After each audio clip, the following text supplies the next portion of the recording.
All right, everybody, here we are for episode 109 of Now Showing with Mike and Wayne. Our topic this week, and because we're reviewing his brand new movie, Me Time, along with Kevin Hart, is going to be Mark Wahlberg. Now, I'm Marky Mark, and I'm here to move you. Marky Mark and the Funky Bunch. That's how he got his start in modeling, you know, the Calvin Klein underwear ads.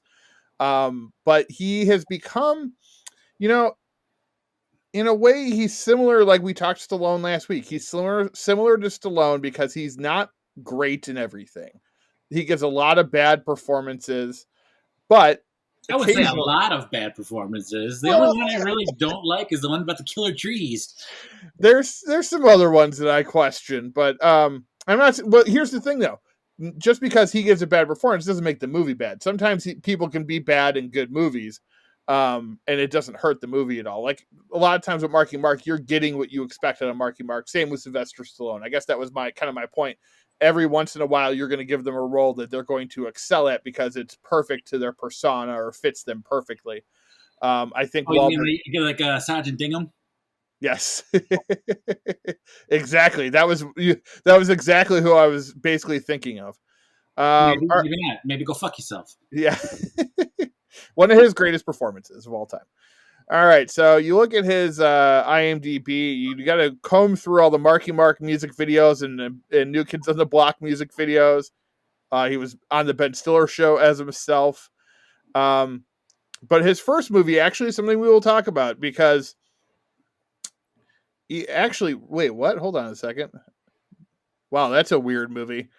His first movie was a TV movie directed by actor Martin Donovan, where it looks like he's now, and written by David S. Goyer, and he's now on the cover of it only because he's now, you know, at the time he wasn't famous, and now he's Marky Mark, so he's on the cover of the fucking... That's interesting. The Substitute? Yeah, The Substitute. Yep, not the Tom Berenger classic, but it looks like a movie about a teacher who bangs a student. That's what the cover box looks like.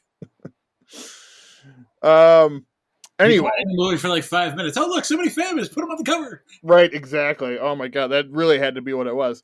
So the first time I think Hollywood kind of took notice was he was in the film Renaissance Man. And I've seen this movie actually a ton of times. Danny DeVito, you know, growing up, I loved Danny DeVito, so I watched this movie a bunch when it was on TV. It had Gregory Hines, James Remar, Ed Begley Jr., Stacey Dash, Lila Brancato from you know, that Bronx Tale. Yes, Mark Wahlberg was more of a smaller character. He was one of the privates in that one. Stacey Dash before she went crazy. Or maybe she was always crazy, but before we knew she was crazy. So that was a fun movie. Wayne, do you remember that one at all? I feel like I should, but I don't. I'm like looking at it. I'm like, man, everybody's in this, man.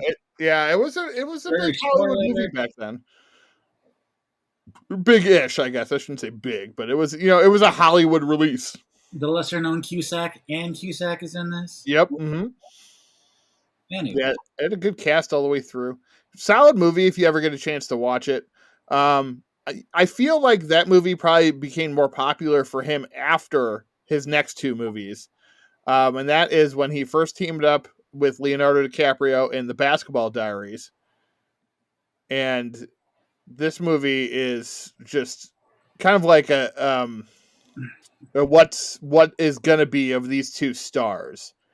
You take, you know, Marky Mark, who's basically a singer / actor at this point in time, and Leonardo DiCaprio, who's a child actor, and throw them into this movie about a drug-addicted high school basketball player who, true story, can't get his life together. And it's just kind of like a very dark story for like what I think at the time you would consider probably two soon-to-be heartthrobs.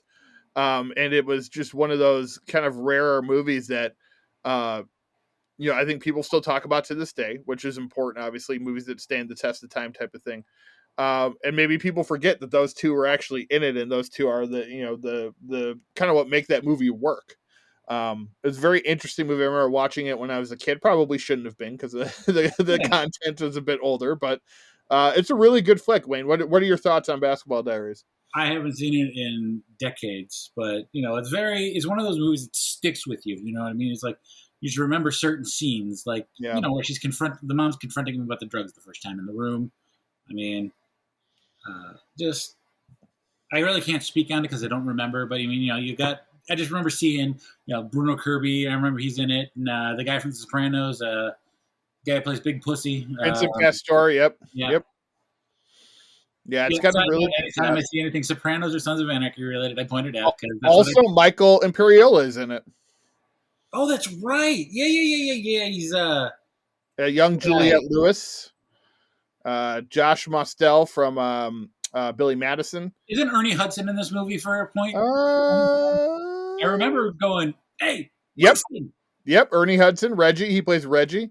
So it's one I'm going to have to revisit. I didn't get a chance really to watch any of Mark Wahlberg's movies this week, but except for the one we're reviewing. But it's definitely a really solid flick, and I think people should watch it just to kind of see where, that one and What's Eating Gilbert Grape really show you where DiCaprio is kind of heading in his career. We've talked about him before on this podcast, but Yeah, it, What's Eating Gilbert Grape, just as a side note, is one of the great performances from someone who is so young. yes, The way he really encapsulates a person with special needs, just not in a making fun type of way, but really just, it seems like he studied or he like spent so much time. I don't know. It was just an amazing performance still to this day. So, yes. All right, and okay, so his next one, we're not going to spend a lot of time on it just because I haven't seen it in a while, and I'm sure Wayne hasn't either. From 1996, Fear. But the reason I want to mention this is because this was probably the first time that you're going to take an up and coming heartthrob movie star, if you will, in Mark Wahlberg, and you make him the villain. yeah. And it was an interesting way for him to go in his career. I think the one thing, while I'll never look at Mark Wahlberg as like this great actor in any stretch, he's always made very interesting choices. And I Mhm. think this is another one that is a very interesting choice, not a movie star role that you would take. Don't you think, Wayne? Yeah, we talk about iconic scenes all the time on our show, and I just like, to this day I will always remember the camera shot through the people and he's like screaming in this just terrorized face that he's making, trying to get into the house, trying to get her Yeah. to open the door.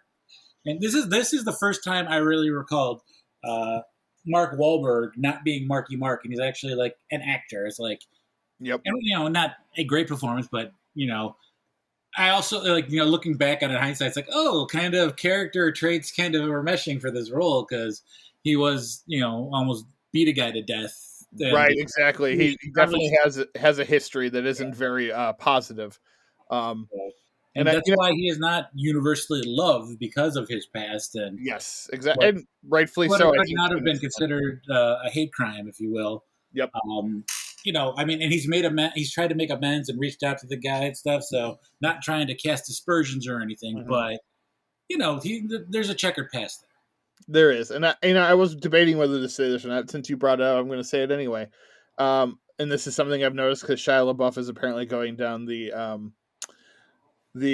born again Christian route, and it seems like a lot of these born again Christians turn out to be real assholes most of the time.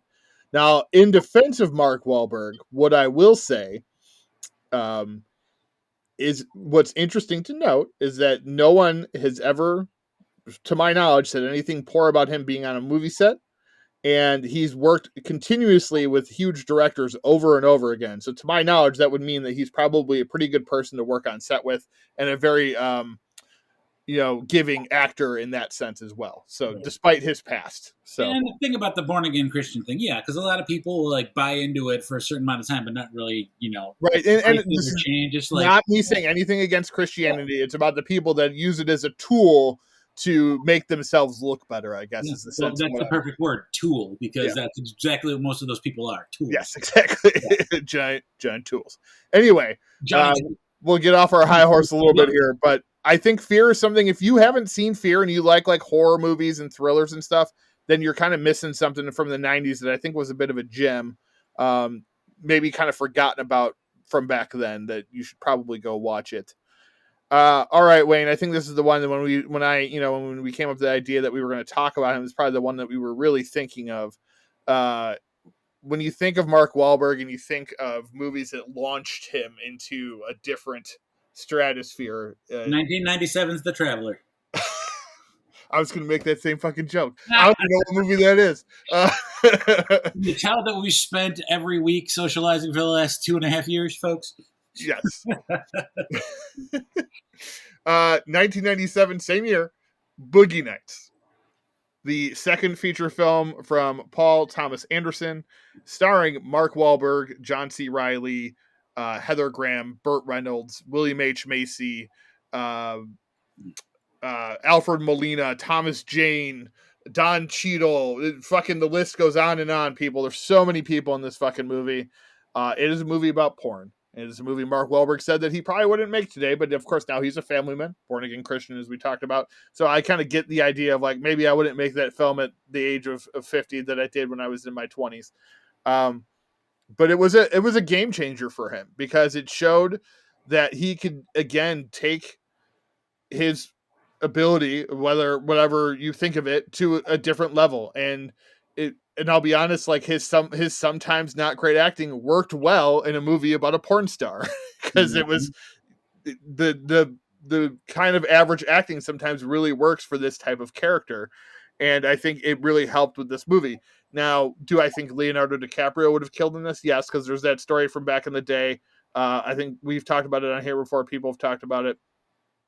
Leo and Marky Mark were both upcoming at this time. They're both coming off, bigger movies, obviously Basketball Diaries together. They both had met for both Boogie Nights and Titanic. And according to, I think, Wahlberg, he recommended Leo for Titanic and Leo recommended him for Boogie Nights. So that was kind of the, like, hey, I worked with him on Basketball Diaries. He might be good for this. And both those movies, I would say Boogie Nights and Titanic have kind of become classics in their own rights. Obviously, Titanic being one of the highest grossing movies of all time, and Boogie Nights just being a big budget box office movie about porn. That was nominated for several Oscars, and even though Burt Reynolds apparently hated being in this movie, he earned an Oscar nomination for it. Julianne Moore. I forgot Julianne Moore. Julianne Moore is in this movie. She is amazing in this movie as Amber Waves. She was mentioned. Andy Rohr mentioned her a while back on one of our podcasts that he was on. I think it was when him and I were doing the Cronenberg stuff. We talked about her. So yeah, I mean, she's legendary in this movie. I think she gives a phenomenal performance. This was when she started to break out with this and Big Lebowski. But Mark Wahlberg, he brings a lot of charm to Dirk Diggler. The way he delivers his lines, the way the character is, and he's the very earnest, like working man he is, where he's like, "Oh no, I'd do it again. You need it from another angle." That kind, the kind of like person that in any job really that you'd be looking for. So Wayne, sorry, if you will. Yes, I'm waxing on about this one, Wayne. What are your thoughts on Boogie Nights? My biggest thing, other than the movie itself, is just talking about like who could have played Eddie Adams, Dirk Diggler, other than Mark Wahlberg. You made a great point about Leo, but because up and coming, up for the same role, Tobey Maguire was always in the mix. I couldn't see Tobey Maguire being successful in this, so I really think that honestly, I don't even know if Leo could have. Most likely could have captured the. It would have been different, but it would have been. I think he can almost. He's one of those people that can almost do anything. Yeah. So if he could have done it, it just would not have been the same. Yeah, but the chemistry that he had with John C. Reilly, showing that they're both, the young kids, immature. How much do you bench? Well, I benched 10 pounds heavier than you. It's like you say first. It's like that whole like competitive like. I don't know, innocence, if you will, in an industry that is very much not innocent. So. Yes. Well, and the whole thing too of where when they come up with their characters for the movie that they're going to do, Chess Rockwell, and there's like that whole, they're all like doing cocaine and like, oh my god, and then we're going to do this, and then we're going to do that, and it's such an incredible performance from all of them. It's one of those movies that you wish like everybody could have just won an Oscar for it because they really are all delivering. Also, too, the late Philip Seymour Hoffman. Yes. Fantastic performance in that as well. I loved his performance in it just because of Him obviously having feelings of admiration and affection for Dirk Yep. Diggler, and that there's that emotional scene where I'm a fucking idiot. It's like, it's Yeah. just it's classic Philip Seymour Hoffman. Rest in peace. Yeah, for sure. And I think what's great about that scene that you're talking about where he tries to kiss Dirk is the way Dirk handles it. He's Yeah. not disgusted. He's not turned away. He's just not attracted to him. So he's like, oh no, man, I'm just not into you like that. Well, he Like, was mad at first, but then centers himself and realizes that yes, he's talking to a human being and his friend. So right, exactly. So I like the way that they handled that. yeah. I don't know that most directors would handle it in such a way. So I thought that was a pretty incredible way to do that in that movie. So many great scenes. Obviously, one of the best scenes in the movie with Wahlberg and John C. Reilly is the one where Thomas Jane, the crazy coked up guy with a gun, convinces them to basically rob from Alfred Molina, the other crazy coked up guy with a gun. And it's insanity. It's a complete insane scene. It's where where Dirk Diggler realizes that he's basically gone downhill and he needs help. Well, when he tries to cut the album Yep. and he can't sing. Oh my god. I don't remember what the song is now, but yeah, just like It's so good. It's such a great movie. It really is. And then of course the ending, you're a big bright and shining star, and that was not his penis, everybody. It was a stunt penis. Rumor has it he still has the prosthesis though. Was it okay, it was a prosthetic? Okay. That would be I mean, why wouldn't you keep that? I would keep that. Mounted on the wall or in a glass case. Exactly. All right. So then he kind of starts getting into the action realm. One that we've talked about before on this podcast, for sure, at least I've talked about, The Big Hit. Stupid movie, but crazy fun. Great, Yeah. great story, performances. Lou Diamond Phillips is the bad guy in that one. They play off of each other very well. There's this joke that Bokeem Woodbine's character just watches so much porn, which they keep going back to throughout the movie. Just a very fun movie. Wayne, any thoughts on The Big Hit? I remember seeing this in the theaters. Sam, yep. It was just high octane the whole time. I don't remember anything about it really, other than they're like assassins. Yeah. I think. Yep. And yeah, I don't really remember. I don't think it was a real memorable one, but lots of action. So hey, good time for a what was this 97, 15-year-old kid who probably should have been watching it. Right, exactly. 98. So I know it was definitely one that I got to see in theaters. I wasn't 16 yet, I don't believe. So,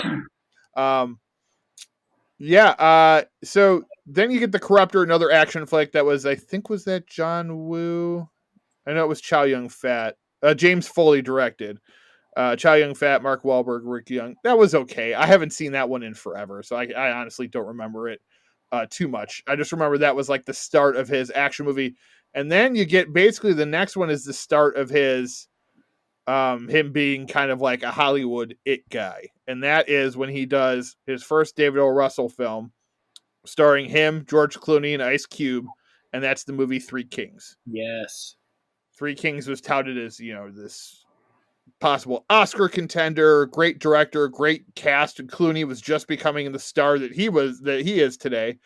Ice Cube was basically just starting to kind of do a few more different things. Obviously, he did Friday and he did Boys in the Hood, so this was a little different for him as well. Director, Academy Award nominated director Spike Jonze, also in this movie. Cliff Curtis, Nora Dunn, Jamie Kennedy, Saeed Takmawi, Holt McCallany, Michael T. Williamson, Judy Greer. I mean, it's like, need I keep going? Huge cast, fantastic film, a dark comedy, I would say, because it's deals with during the first Iraq War, and it's very dramatic at times, but it's funny. Mark Wahlberg, is the second co-leads, I guess, with George Clooney in this one, I would say. But it's really Cube, Wahlberg, and Clooney's film, and they do a great job of kind of playing off of each other. It's very funny at times, very dramatic at times, and David O. Russell, again, just another great film from him as well. Another movie that I think kind of people don't talk about enough, and I think Three Kings was really, really, really good, and I really enjoyed this film. Wayne, your thoughts? Yeah, I remember watching this one within the last couple years for the first time. You're like, this is freaking crazy, and they're like got this fortune that they're like stealing Saudi gold or something like that. And, Yep. Yeah. Yeah, Crazy. it's one of those movies that just the whole story is nutty in itself, and I believe it's loosely based on a true story too. So it's not Mm-hmm. all totally unbelievable either. And I think again, just another showcase for Wahlberg and his talent and what he can do. Being next to someone who commands the screen as much as Clooney does. All right, so we're not going to talk about every single movie Mark Wahlberg's been in because there's 76 of credits of his. But we're gonna go pick out one that I really love that I think people should see. Was The Yards? Is his first one with James Gray. Mm-hmm. Him and Joaquin Phoenix were great. It's like a mob movie about a family. He's like a brother to Joaquin Phoenix's character, but he's not their brother, and he's like an enforcer who gets out of prison and he's looking to get back into it. And Joaquin and him have some tension. Charlize Theron plays Joaquin's sister in it, and there's a love interest for Wahlberg with that. It's really good. But then he's just kind of in big budget movie after big budget movie after a while. I really love 2001's Rockstar, where he's Chris Izzy Cole. Yes, Are you familiar with this one? I am. Yes, I'm a fan as well. Yes. This is panned by a lot of people. It's got a 6.3 out of 10 on IMDb, but it's got a really, really fun music if that's your thing. I know it's not heavy metal or glam metal isn't the thing for a lot of people, but a lot of catchy tunes, and just it's an interesting behind the scenes peek at what ultra stardom, going from a guy who was in a tribute band to being thrust into stardom singing for the band that he used to tribute to. Yeah. And I think this is loosely based on another situation where this actually happened. I don't remember who it was, but I don't know. It's just a fun movie, and it's funny how it leads into the end of glam metal and into the Seattle grunge scene at the end. And obviously, we got Mark Wahlberg, Jennifer Aniston, Timothy Olyphant, Dominic West, Timothy Spall. Anybody else? Really good cast. Yeah, just it's very interesting. I don't know. It's not everybody's cup of tea, but it's one of my guilty pleasures. So no, I definitely like that one a lot. I think we don't need to talk about it. He was The Perfect Storm, Planet of the Apes, the remake.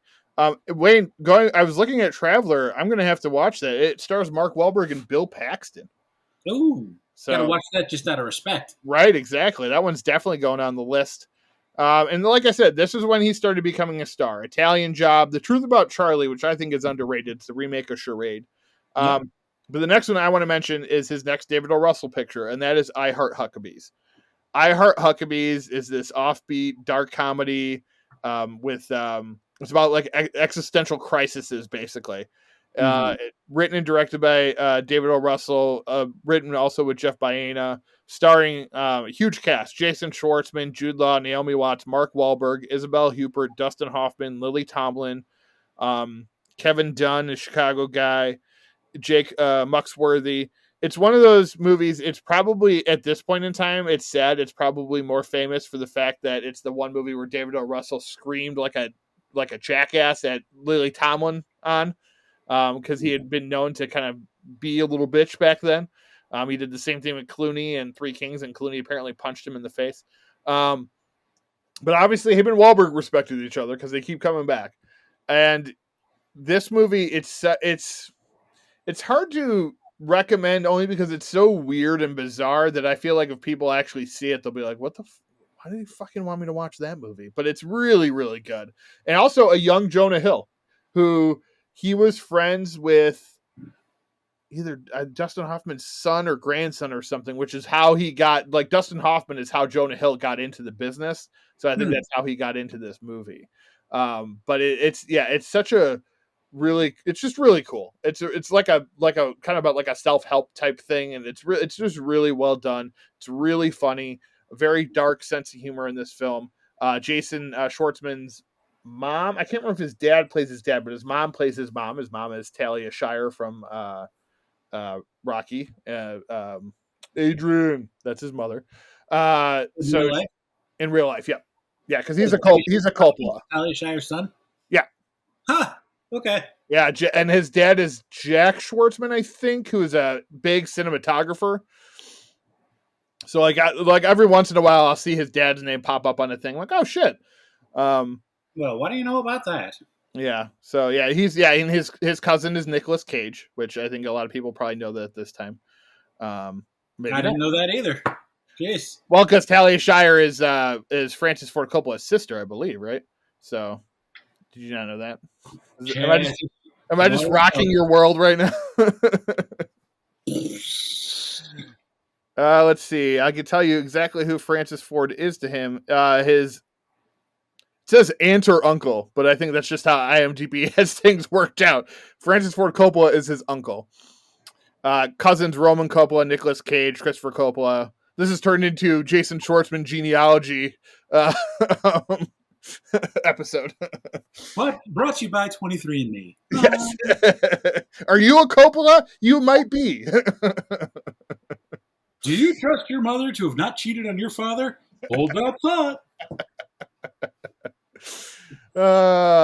See, and that's the kind of dark humor you can expect out of I Heard Huckabees. Just saying. I tried to watch this back in the day, probably right around the time it came out, or maybe when it hit home video, and I just, what the hell? Yep. Like you described, I either didn't make it all the way through or got distracted with something else, so I don't remember much about it. I definitely recommend people revisiting it because it's one of those films I think was kind of ahead of its time, with its quirky sense of humor, which was more, I think, prevalent in today's society, and back then it just wasn't seen as much. So I do recommend people watching it though. He was in okay. All right. So let's see. There are so many that we could stop and just talk about. We've talked Four Brothers. I have to mention that one because my wife loves that movie. Yeah. It's a really good flick. Yeah. Kind of nonsensical at times, but really fun. I know I've talked about Invincible before. And we've talked The Departed before, which is one of my probably favorite movies of the last 15, 20 years now. 20 years. I don't know if there's anything you want to talk about before that, but I want to hit up The Lovely Bones real quick because this is a lot of one that sparks a debate. Sure. Go ahead. Let's get right to it. 2009, The Lovely Bones centers on a young girl who has been murdered and watches over her family and her killer from purgatory. She must weigh her desire for vengeance against her desire for her family to heal. So basically, we've got this is directed by Peter Jackson, Lord of the Rings, so just, gonna keep that in mind because, it's a very, very artsy, very unique film. Yep. We got starring Rachel Weisz and Mark Wahlberg as Abigail and Jack Salmon. Help me with Susie Salmon, the main. Saoirse Ronan. Thank you. I know it doesn't look like that, but that's how it's pronounced. And I know this because she did an interview and she said it sounds like inertia. So I go, oh, okay. Makes sense. Susan Sarandon, Stanley Tucci, Michael Imperioli, obviously. Love it. Got to bring it up. This is halfway turned into a Michael Imperioli tribute. It is. It's all about Michael Imperioli. This, you know what? Scratch it. This is a Michael Imperioli episode. I'm okay, Spider. All right. So basically, Miss Ronan's character, I forgot. Saoirse Ronan's character dies, essentially. Yeah, she's murdered by a serial killer neighbor that is Stanley Tucci, George Harvey. And she finds herself in this very, now we know it's purgatory, but for a while there, I didn't know what was going on. And she's kind of seeing her family and she's following her killer. And it's very, very interestingly done. She's got a love interest that she is dating, and he's, kind of everybody's affected by her death. Yep. And they kind of feel her presence, if you will, sort of, kind of. Mm-hmm. And she's kind of like stalking the killer as well, trying to. I think she reveals herself to her father. Her father thinks, she's trying to guide people to the direction of the serial killer, essentially. Like that's her goal. Her when you have these movies, a lot of times the idea is that the ghost has some unfinished business, and that's the unfinished business of why she's in the purgatory is because she wants her family or whoever, someone to pay for her crime, for the crime committed against her. And this is so. I've seen this movie. I have to watch it again. I definitely want to watch it again because I went into it with a negative mind on it because, and I know Wayne, you said it was kind of when you start talking about it, it's a movie that people either really like or they really hate. It just kind of depends on what camp you fall into. I had a class at community college. This is around the time the movie was coming out, or maybe it was. Let me see. No, actually, sorry, take that back. Way before the movie came out. Uh, so back in the early 2000s, when the early to mid 2000s, when the book came out, I don't even think they were talking about a movie yet. But my English teacher, or well, my writing teacher in college, was like, "Hey, there's this book. Everybody loves this book." She was using it as an example of like, "Hey, this book is a huge hit. Everybody loves it, but in my opinion, the ending's kind of shit." And so I was like, "Huh, that's interesting." So I read the book, and I kind of like I liked the book, but I kind of agreed with her because it's they don't ever really find out. I think they may assume that it's him, kind of like the Zodiac, where people assumed who the Zodiac was, but they were never sure.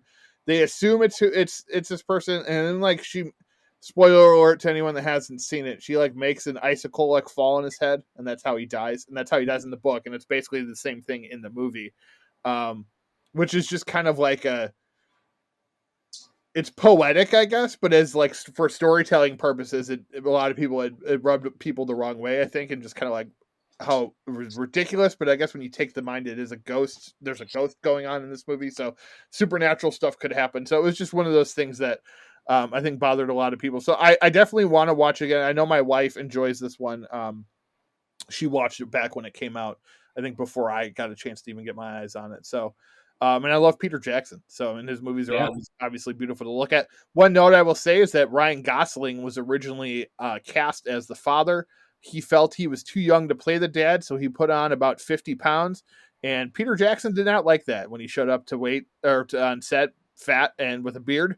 So they decided to part ways amicably, and then Mark Wahlberg was later cast to replace him.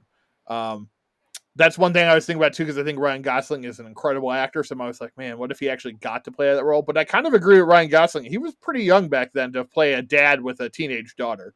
Yeah, I was kind of like, Where Wahlberg was definitely on the, kind of right where he could be that, I think, at that time, age wise. All right, so I mean, we talked other guys. We talked Fighter. You guys know we love those movies. Obviously, he was one of the forces behind Entourage. He played himself in that one. We just talked Ted a couple weeks ago.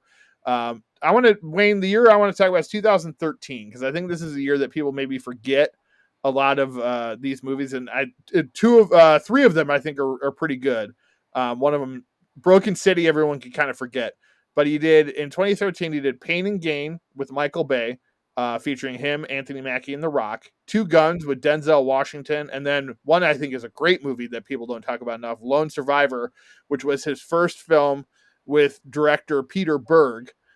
First of a couple here that they did together. But Pain and Gain was one of those weird ones that I got to see in theaters. It's loosely based on a true story about three bodybuilders who kidnap and torture a guy. It's really happened. And what obviously the family was unhappy with is of the victim in this one, played by Tony Shalhoub in the movie, is that the movie is treated like a comedy. It's very, very dark comedy. At one point, The Rock blows off one of his like pinky toes, and Wahlberg and Mackie have very, very funny moments. That Mackie is doing like lots of steroids, I think, kind of similar to his gig in the Seth Rogen movie.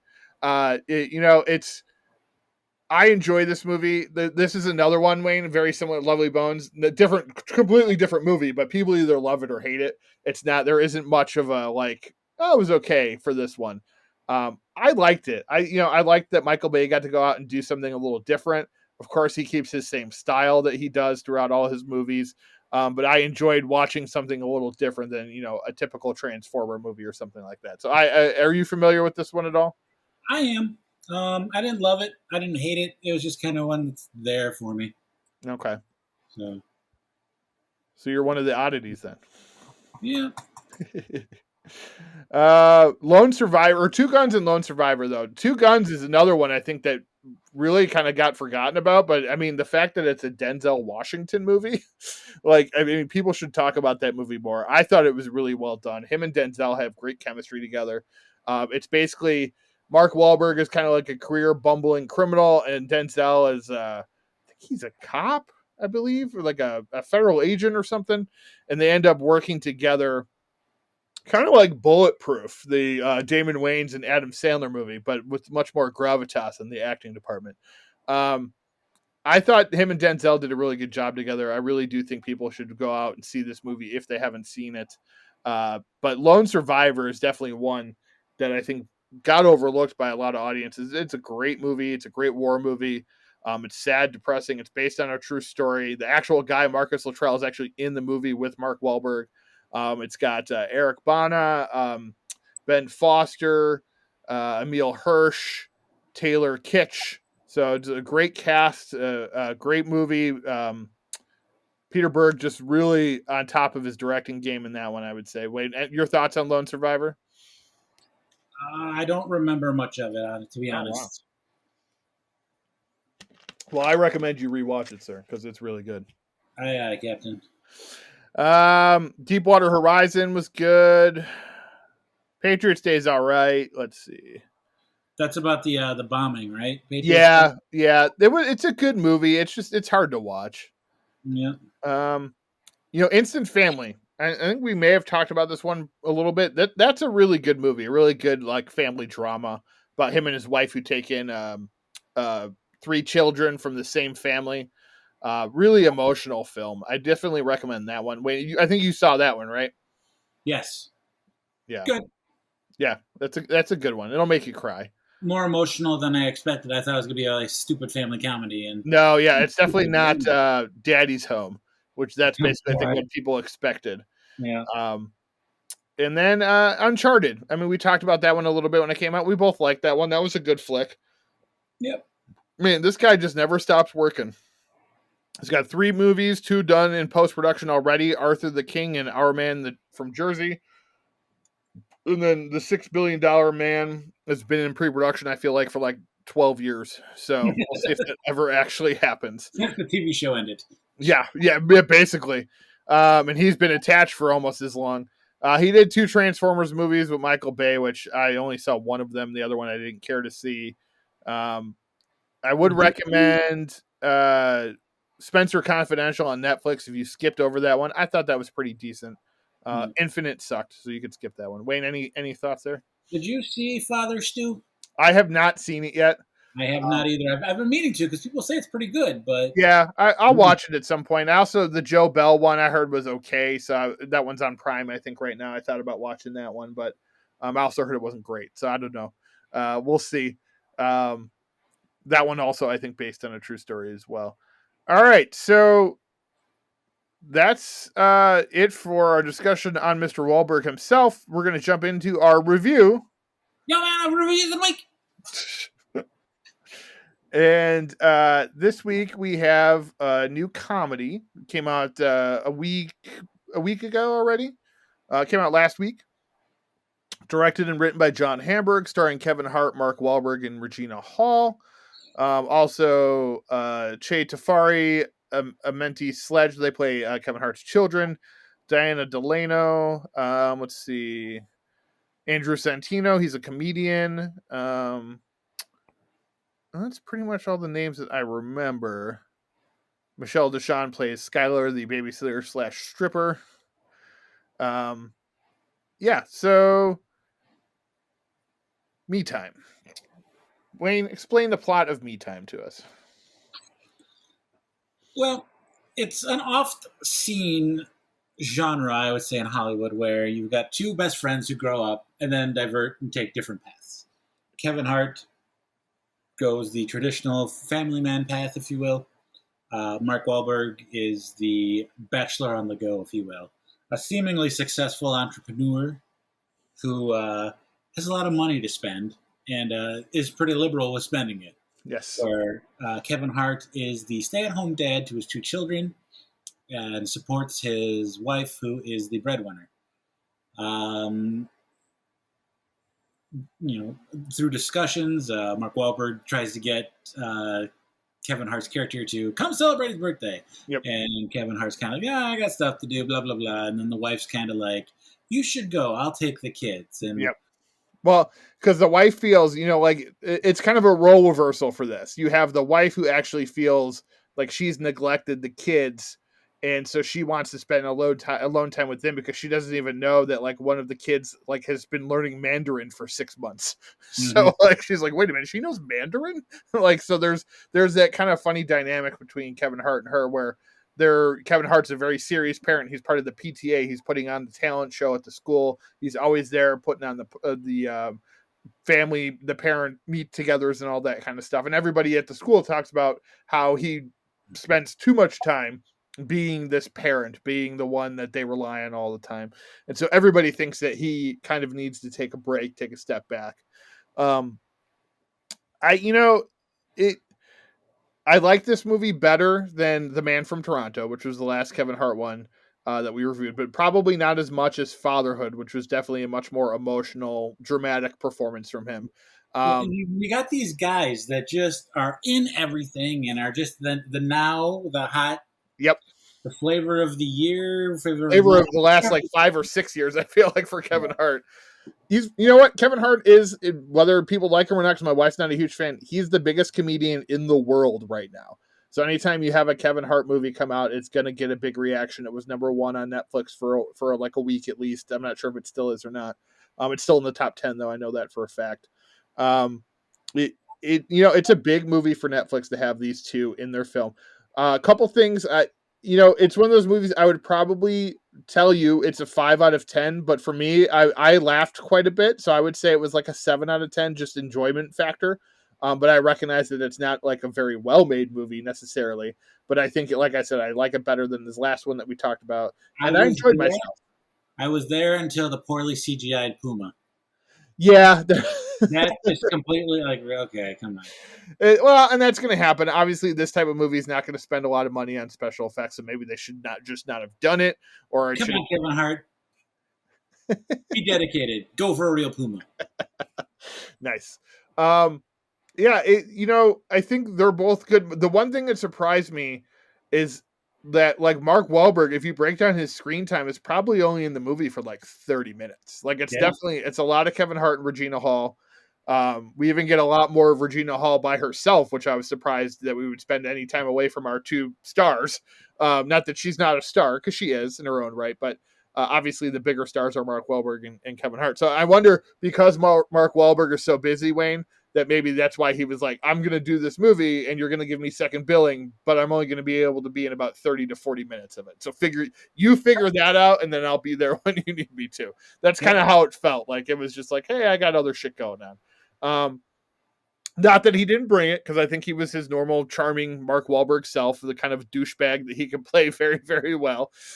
I'm still waiting for a Mark Wahlberg John Cena collaboration.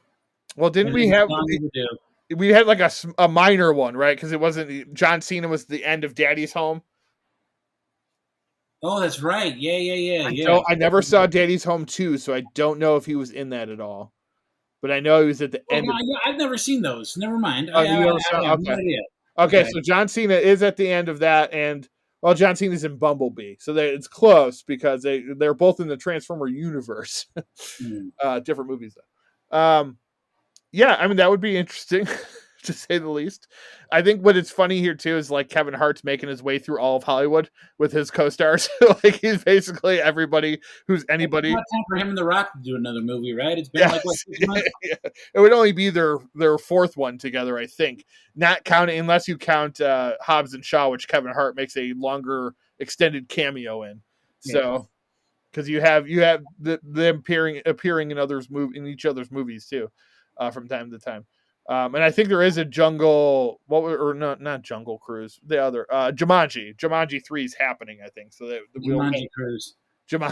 That would be. Can we combine the two?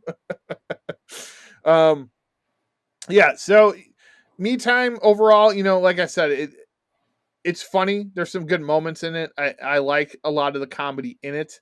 I think Andrew Santino is very funny, so I thought he was funny in this movie. Overall, it's if you don't watch it, you'll be fine. But I think you'll be entertained for an hour and 40 minutes if you do decide to watch it. Yeah, I mean that's really, I don't know what else to say about it. Trying to think if there's anything else that I could talk I thought was hilarious. There is a lot of like poop and pee humor, which doesn't always go over well with me. So I didn't like all that.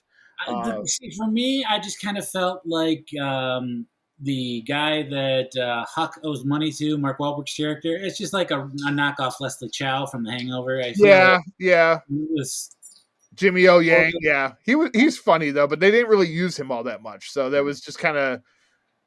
They could have gone a different direction. I don't know. They're in the desert, you know. True, yeah, I see. I was waiting for a toodaloo, motherfucker.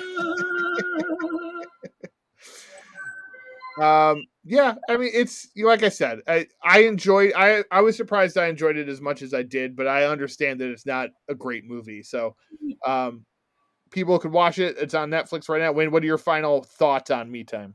I'm at about a 5 or a 6. You know, I'm a big fan of tortoises, so I did. That stuff was really funny. That was the one thing I was gonna say. I like that, like how bad they felt afterwards and stuff. And I did also like the Uber driver. I thought she was really funny. Did you do this? No, Armando Zavala. And then when they're in his house breaking stuff, and she just comes in and starts throwing plates on the ground. I thought this is what we do. We were doing this. How did you feel about Seal? I love Seal. So to me, what I thought was funny is that, you know, in Pop Star, they play it for a joke, obviously, because he gets attacked by a wolf. In this one, they really don't play it for a joke. They were just like, let's show that Kevin Hart can sing, I guess. Like, I don't know what the whole purpose of. I love that song, so that's all fine. I'm sorry, I needed Kiss from a Rose at some point. I know. I was hoping it was going to be Kiss from a Rose, but I do like Crazy. They can have Seal pop back up, baby. See, I've already improved the movie. There you did. You yes. If it was Kiss from a Rose, it would have been a legendary scene. I just, like I said, I thought it was funny that they didn't. That for the lack of it, that it wasn't funny that they didn't play it for laughs. It was just like, hey, we got Seal to be in this movie, and he's gonna sing a song and then leave. I'm like, okay.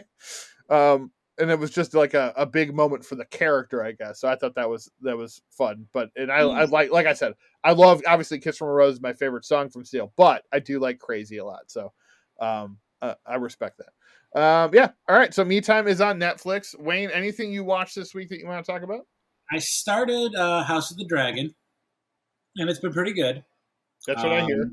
Very much interested to see episode 3 because apparently it takes years. It takes place years after episode 2, so interesting. Okay. So of course I started watching Game of Thrones again on a whim because I'm apparently a glutton for punishment. So now I've watched a couple episodes of Game of Thrones. I'm still working my way through Smallville, still working my way through King of the Hill, and working my way through Virgin River. It's hot out here for a win. Yes, I hear you on that because I'm like in the middle of like 5 TV shows right now too, at least. I figured anybody would understand you would. So. Yes, and I haven't even started the House of the Dragon or the new Lord of the Rings show that just dropped on fucking Friday. Oh damn it! I'll add that to the list too. So it's just like there's just so much right now. All right, so after last, and of course football's starting. So I know, seriously. All right, so when I watched the Tingler last time we talked. That was a Vincent Price. I make that joke every time. Sorry. Yes, I know. This week I've been on a Vincent Price kick. I watched Haunted Palace, House on Haunted Hill, the original, and the Pit and the Pendulum.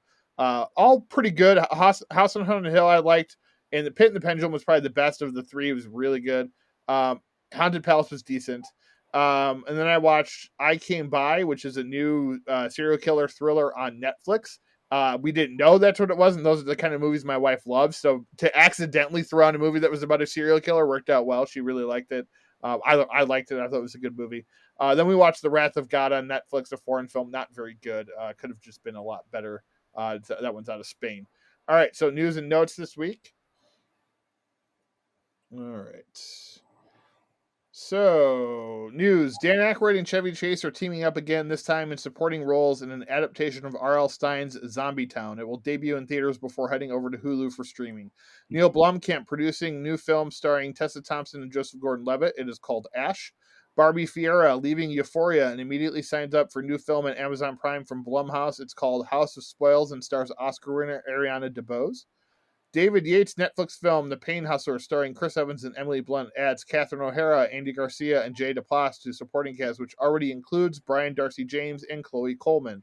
Joseph Gordon-Levitt and Taylor Page have joined Eddie Murphy in Netflix's Beverly Hills Cop sequel, now titled Beverly Hills Cop Axel Foley. Mark Malloy will direct from a script by Will Beal. William Friedkin will direct his first feature in 10 years. It's based on the book The Caine Mutiny and will star Kiefer Sutherland, Michael Fishman leaving the Connors ahead of season 5. Jason Lee Soffer, who plays Detective Jay Halstead on Chicago PD, will be leaving the show during its 10th season. Keely Hawes joins Orphan Black Echoes. Ben Kingsley returning as Trevor Slattery in Marvel Disney Plus MCU Wonder Man series. Xochitl Gomez, who played America Chavez in Doctor Strange 2, and Mary Elizabeth Winstead will star in Ursa Major with the Baker brothers directing. John Boyega and Joe Cornish are working together on the story for Attack the Block 2. Nick Cage starring in comedy Dream Scenario for A24 being produced by director Ari Aster. Marvel confirms that Haley Steinfeld's Kate Bishop will return in Phase 5. Arkasha Stevenson will direct First Omen, an Omen prequel starring Servant star Nell Tiger Free. Harley Quinn renewed for 4th season at HBO Max amid the turmoil during at Warner Brothers and HBO Max right now. Shia LaBeouf joins Francis Ford Coppola's Megapolis, his first film since he was sued by co-star and ex-girlfriend FKA Twigs for alleged mental and physical abuse. Jason Bateman joins Taron Egerton in Netflix film Carry On. Brendan Gleeson joins Joker 2. Jeremiah Kipp directing film based on the video game The Mortuary Assistant. Jason Lee Howden, Guns Akimbo and Deathgasm director, working on adapting his comic Monsters of Metal into a film for him to direct. Dumb Money, the GameStop movie directed by Greg Gillespie, has cast Seth Rogen, Paul Dano, Sebastian Stan, and Pete Davidson. Rumor, Henry Cavill joining MCU in Loki Season 2. Rutherford Falls canceled after 2 seasons at Peacock. Releases coming up. Yellowstone Season 5 debuts November 13th. The Pale Blue Eyes, directed by Scott Cooper and starring Christian Bale, debuts on Netflix January 6, 2023, after a limited theatrical release on December 23rd. Mr. Harrigan's Phone, directed by John Lee Hancock, is his adaptation of a Stephen King novel produced by Blumhouse and Ryan Murphy and starring Donald Sutherland and It lead actor Jaden Martell, hits Netflix October 5th. Manifest Season 4, its first season on Netflix, debuts November 4th. Nanny, produced by Blumhouse, hits Prime Video December 16th. Spoiler alert, The Hero Dies from director Michael Showalter and starring Jim Parsons and Ben Aldridge hits theaters December 2nd. Darren Aronofsky's The Whale with Brendan Fraser and Sadie Sink hits theaters December 9th. Alejandro Inarritu's new film Bardo, False Chronicle of a Handful of Truth hits limited release on November 4th, wide release November 18th, and Netflix December 16th. The only death reported this week out of Hollywood was Charles B. Dean. She was in Triangle of Sadness, a new movie that's going to be coming out this fall, and Black Lightning, which was a CW TV show. She was only 32. She died due to a sudden illness. That is our show for this week, everybody. We appreciate you guys listening. We hope you enjoy all this movies we told you to watch this week, and plenty, obviously, most of them starring Mark Wahlberg. Wayne, any final thoughts? As always, thank you guys for downloading us and spending the hour or so with us, listening to us two nuts ramble on about random stuff that we think is important. Yep, that's basically the best way to describe it. All right, everybody, thank you for listening. This has been a new episode of Now Showing with Mike and Wayne. Reagan, the actor? Hasta la vista, baby. Hey, everybody, we're all gonna get laid.